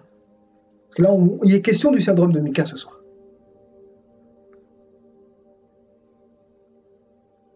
Alléluia. Alors pour terminer, qu'est-ce que la parole nous dit dans Hébreux au chapitre 4?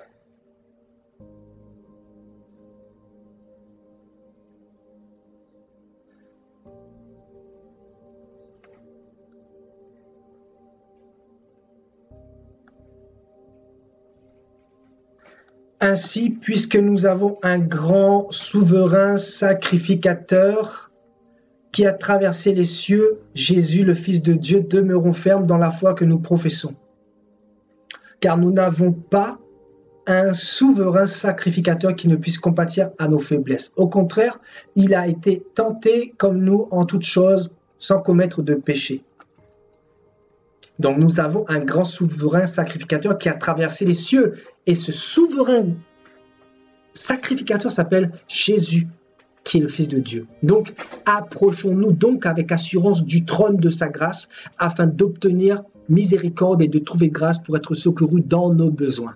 Donc approchons-nous avec assurance du trône de sa grâce, c'est-à-dire vers Jésus-Christ, vers notre Seigneur Jésus-Christ. Ce n'est pas vers l'homme, frères et sœurs. Afin d'obtenir miséricorde, c'est vers lui que nous devons nous diriger, nous approcher. C'est lui le sacrificateur. Et Hébreux 6 nous dit, cette espérance, nous la possédons comme une ancre de l'âme sûre et solide, elle pénètre au-delà du voile. Là où Jésus est entré pour nous, comme précurseur, ayant été fait souverain sacrificateur pour toujours, selon l'ordre de Melchisédek. Voilà le souverain sacrificateur qui est Jésus-Christ de Nazareth. C'est lui le souverain sacrificateur, il n'y en a pas d'autre. C'est lui le seul qui est éternel, le seul qui peut entendre vos prières. Le pasteur ne peut rien faire pour vous, même si vous pouvez lui donner des sujets de prière pour qu'il puisse intercéder pour vous, c'est pas un problème. Mais ce que je veux dire par là, c'est vers le Seigneur que nous devons nous tourner. Et dans 1 Timothée chapitre 2 verset 5, on nous dit, il y a un seul Dieu et aussi un seul médiateur entre Dieu et les hommes, Jésus-Christ homme, qui s'est donné lui-même en rançon pour tous. C'est là le témoignage rendu en son propre temps et pour lequel j'ai été établi prédicateur et apôtre, et je dis la vérité, je ne mens point, chargé d'instruire les païens dans la foi et dans la vérité, chargé d'instruire les païens dans la foi et dans la vérité. On nous dit qu'il y a un seul médiateur entre Dieu et les hommes, c'est Jésus-Christ homme. Donc arrête d'aller voir ton pasteur et de délaisser ta vie spirituelle avec le Seigneur. Cesse d'avoir ce comportement. Cesse d'avoir le syndrome de Mika dans ta vie.